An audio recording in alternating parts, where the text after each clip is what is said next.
am Mitchell Murphy, and for my group project, I will be doing the problem section where we look at what issues brought about this scandal and how it was caused. And specifically for Tesla, I think I would like to look at all the issues they had in the year 2016 because that was what we were assigned.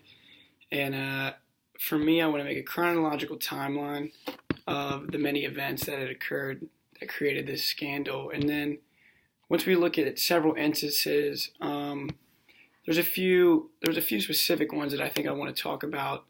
There was one in Florida as well as one in China, where I think it'll be important to break down the technology within the car that Tesla was claiming should have been sufficient. And obviously it did not work. Several times and fatalities had occurred, and then the problem is what we have now. And Tesla's response will also have to be discussed after we look at the events that occurred, because that is what also had caused even more outrage.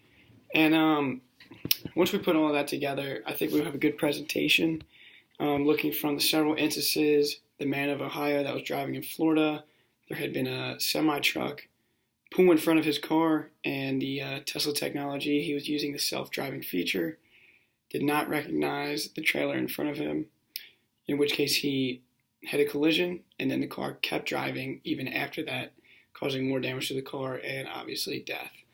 And then as well as a young man in China using the self-driving feature. So we want to look into how that feature was advertised by Tesla, because they almost made it seem like you really didn't have to drive at all. And then their responses were that the driver needs to be as attentive as possible. So I think once we look at that, and then Tesla's response, once again, how they kind of retracted their statement of self-driving, saying you still need to be very aware, I think we will have a compelling case for our problem.